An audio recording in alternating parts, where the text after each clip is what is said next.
qu'ont mis vraiment le premier pas dans la voie de la quête de Dieu. C'est vrai, il y a beaucoup de musulmans qui se réveillent, mais qui se réveillent mal. Ils étaient égarés, ils étaient dans une distraction, ils étaient voilés. Mais ils ont subi véritablement cette rencontre avec la spiritualité. Leur vie a complètement basculé dans le bon sens du terme. Mais malheureusement, ils n'ont pas su gérer le patrimoine émotionnel, ils n'ont pas su l'orienter à travers la théologie qui donne le sens, et à travers le canonique qui structure le comportement, et à travers le mystique qui trace la voie du cœur vers le salut. Mais tout ceci, ça demande des professionnels. Dans le temps, il y avait des maîtres qui accompagnaient les gens dans leur cheminement. Des savants qui dispensaient les cours, qui donnaient des consultations. Aujourd'hui, la sécularisation qu'a subi le monde musulman a fait que les musulmans ont subi une rupture littéraire qui a conduit à une rupture épistémologique, théologique, canonique. Ils se sont trouvés livrés à eux-mêmes, à des textes,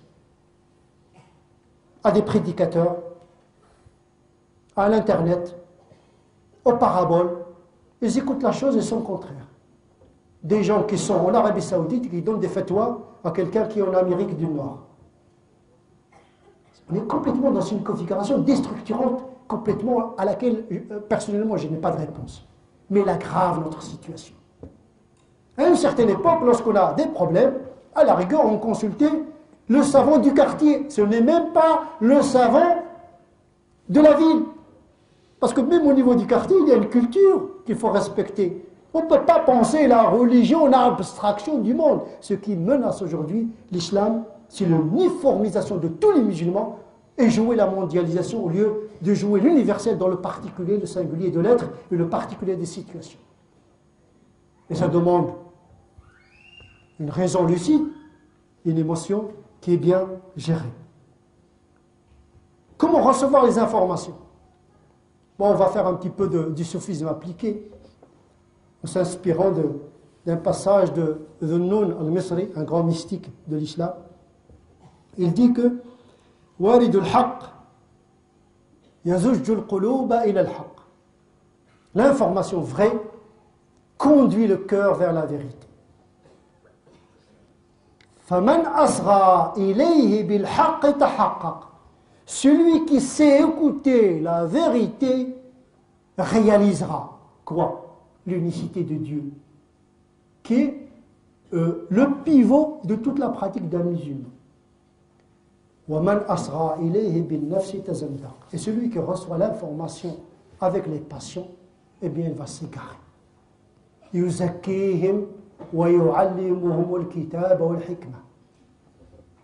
C'est très subtil comme fonction du prophète. Ibrahim alayhi salam, qu'est-ce qu'il a dit à son Dieu? Rabbana wab'ath fihim rasulan minhum yatlu alayhim ayatika wa yuzakkihim. Yatlu alayhim ayatika wa yuzakkihim.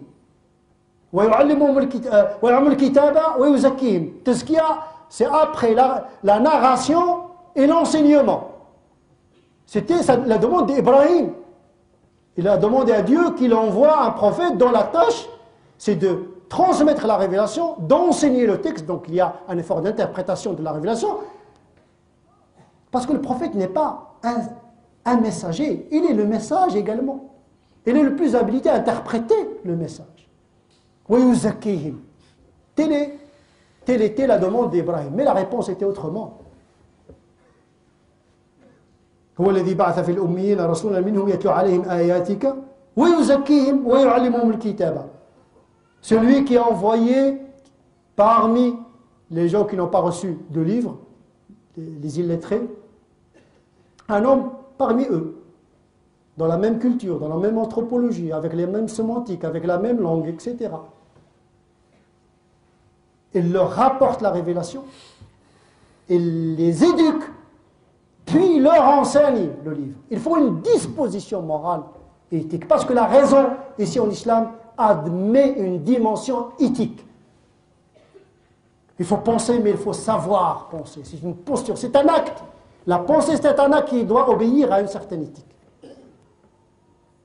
Et donc, effectivement, il y a une dialectique entre la prédisposition intérieure et l'enseignement, mais il y a également l'effet de l'interprétation de l'enseignement sur la structuration de l'émotion et de la pratique. Bismillahirrahmanirrahim. Merci de cette question parce que c'est une question, aujourd'hui pour moi, elle est fondamentale. Elle est effectivement exactement le lieu où j'aimerais que nous nous entendions à l'intérieur de la communauté musulmane. Parce que j'ai parfois l'impression que dans les propos... Vous savez, moi, j'ai parfois l'impression qu'avec la communauté musulmane, j'ai un problème de communication. Un problème de communication pour plein de raisons. D'abord parce que c'est une communauté qui lit peu.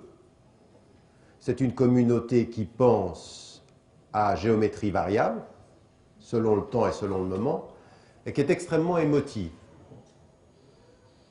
Je veux dire par là, je vous donne un exemple. Il y a quelques années de cela, je devais partir aux États-Unis, mon visa est révoqué.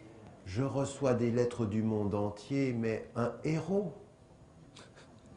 Masha'Allah. Ça, c'est le frère, puisque même Bush ne le veut pas. Et j'ai toujours dit d'ailleurs que d'être interdit par l'administration Bush, c'est plus un honneur qu'un déshonneur pour moi aujourd'hui. Mais je ne confonds pas l'Amérique avec Bush. Cela étant, vous avez ceci. Puis d'un autre côté, tout à coup, certains ont entendu, Tariq Ramadan va travailler pour le gouvernement britannique. A'ouz billah, le frère.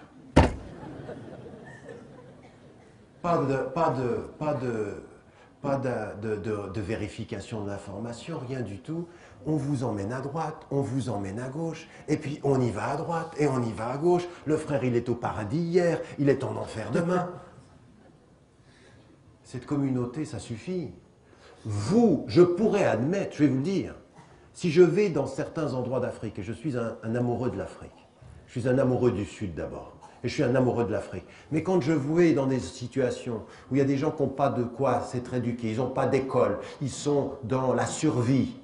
Quand on est dans la survie et qu'on est dans l'émotif, on a des circonstances atténuantes. Mais quand on est, comme nous sommes aujourd'hui, dans une situation où on a de quoi pouvoir lire, de quoi pouvoir s'éduquer, on n'a pas de circonstances atténuantes. Je ne minimise pas ce qui est en train de se passer pour certains dans les banlieues françaises, dans la paupérisation. Je ne minimise pas ce qu'on fait subir à des jeunes dans les prisons, les humiliations dans les rues. Je ne minimise pas. Mais ceci ne peut pas justifier que toute une communauté de citoyens réagissent de la même façon comme s'ils étaient dans les rues. On ne peut pas tout justifier par « on ne nous aime pas »,« c'est vraiment, les gens sont pas gentils »,« on est des victimes », et puis on est effectivement non seulement passif, mais en plus consommateur, et en plus on est juste dans le réactif. J'ai gagné la bataille du sens si je fais de toi un réactif au sens que j'ai donné aux choses. Et nous, aujourd'hui, on est dans cette attitude. Et ça veut dire aujourd'hui qu'il faut revenir à des choses centrales. Quand aujourd'hui, vous êtes en face de ce qui peut se passer par rapport aux caricatures, quand vous êtes en face de ce qui peut se passer en Palestine, qu'il y ait, comme l'a dit le frère tout à l'heure, Tariq Oubrou, il dit une chose qui est totalement vraie. L'émotivité première, le fait de ressentir les choses, c'est un fait. De ressentir, comme le prophète, et on le sait, le prophète, elle avait le visage qui devenait rouge. La colère du prophète, c'est son visage qui devenait rouge quand il y a quelque chose qui déplaisait à Allah. Ça, on sentait. C'est-à-dire qu'il y a, par rapport à son émotion, quelque chose qui est lié à son éthique. Oui, voyez? C'est-à-dire qu'il est dans l'émotion, il peut ressentir des choses par rapport à son éthique. Là, c'est le degré le plus élevé de la foi, c'est-à-dire quand votre émotivité est régulée par vos principes. Mais nous ne sommes pas comme ça, nous. Nous, on a de l'émotivité qui n'est pas toujours régulée par nos principes, donc on essaye, on fait un djihad al-nafs pour se maîtriser. Mais quand vous êtes en face de situations où on vous a insulté, où on a insulté le bien-aimé prophète, sallallahu alayhi wa sallam, où on est en train de tuer des gens, où on est en train d'assoiffer des peuples, où chaque jour qui passe, il y a la réalité de 100 à 150 000 personnes qui meurent d'inanition d'un ordre économique qui tue des gens.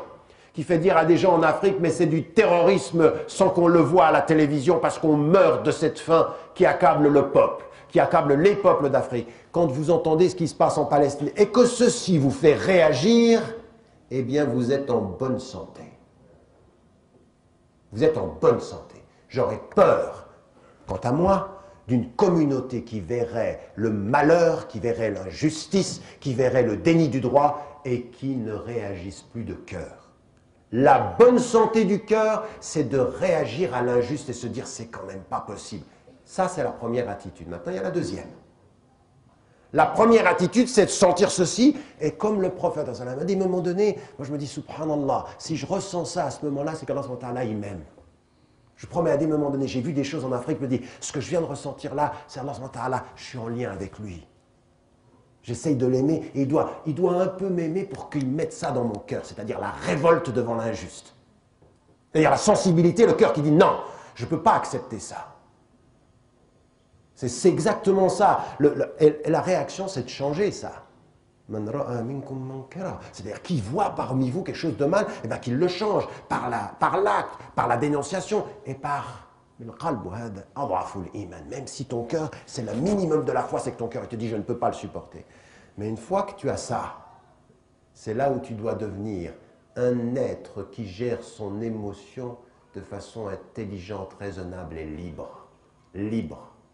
Parce que certains vont te faire réagir dans l'émotion. Toi, tu crois que tu es libre, mais tu tombes dans le piège qui voulait te faire tomber dedans. Il te voulait exactement que tu fasses ça. Quand j'étais au Danemark et que j'ai discuté avec le journaliste qui était du journal qui a lancé les caricatures, qu'il était opposé, lui, à tous les autres journalistes, au petit groupe, il m'a dit, c'est une provocation. Il me l'a dit, il m'a dit, moi j'étais de ceux qui ont dit non, c'était une provocation. Pendant 3 mois, les musulmans du Danemark n'ont pas réagi. Ils ont compris, il ne faut pas réagir, c'est un piège. Donc, on n'aime pas, on ne veut pas, mais on est digne. On a une parole qui est de dire non, une distance intellectuelle critique qui maîtrise l'émotion, mais qui sait dire non sans émotion, elle est plus forte que celle qui dira non sous le coup de l'émotion. Parce que sous le coup de l'émotion, tu diras non et d'autres choses. Tu descendras dans la rue, tu vas... Attendez, il y a eu des morts. Il y a eu des morts. J'ai vu, moi, de mes propres yeux, un épouvantail comme ceci de Bush au Pakistan, avec des musulmans qui le prenaient, qui le déchiraient. Je vous promets, wallahi, j'étais comme ça sur le pont, je les voyais, mais ils devenaient fous. Ils avaient perdu la raison. Ils devenaient fous. Et ils confondaient ces actes-là avec l'expression « ça veut dire qu'on aime le prophète ». Oui, je sais, je ne nierai jamais qu'ils aiment le prophète, mais un amour raisonnable est plus fort qu'un amour qui perd sa raison. Car un amour qui perd sa raison, c'est un amour qu'on a utilisé contre toi. Tu crois aimer et on le retourne contre toi. Donc ici, cette première attitude-là, il faut la garder, il faut la ressentir. Puis ensuite, il faut développer quelque chose qui est, comprendre qu'est-ce que veut l'autre quand il fait ce qu'il fait. Qu'est-ce que veut le média français qui va sortir en France une histoire sur l'annulation d'un mariage pour cause de virginité et qui te fait tourner la tête, qu'est-ce qu'il attend? Que toi tu tombes dedans à pieds joints et que tu commences à dire la virginité, pas la virginité, et tu commences à... tu tombes dedans. Alors qu'il faut s'arrêter au droit, tu dis non mais attendez, ne faites pas dire au droit ce que vous aimeriez faire dire à nos émotions. On ne tombera pas dedans. On a la raison raisonnable qui sait ce qu'elle a à dire parce que vous aimeriez qu'on dise. Donc il y a ici une attitude raisonnable de comprendre ce que l'autre veut, puis ensuite de dire ce qu'on a à dire, c'est-à-dire que notre réactivité soit dirigée par nos principes. Parce que c'est ça qui est important. Par rapport à la Palestine ou par rapport aux situations internationales, la même chose. Qui aujourd'hui d'entre vous n'a pas le cœur blessé par ce qui se passe en Irak? Il faut garder ça, c'est des choses... Attendez, moi je suis de ceux, je ne me tairai jamais sur la question palestinienne. Je veux dire, depuis 8 mois qu'on nous dit qu'il y a des accords qui ont repris Attendez, aujourd'hui dans le monde, c'était dans le monde d'hier, les colonies de peuplement ont été multipliées par 3, 500 personnes sont mortes, 64 enfants ont été exécutés et tués, dans le silence absolu. Absolu. Personne ne dit rien. Par 3, les colonies de peuplement ont été multipliées en 10 mois. Donc ça, moi, ça me révolte. Maintenant, je vais descendre dans la rue et je vais dire, je vais le premier qui passe. Non.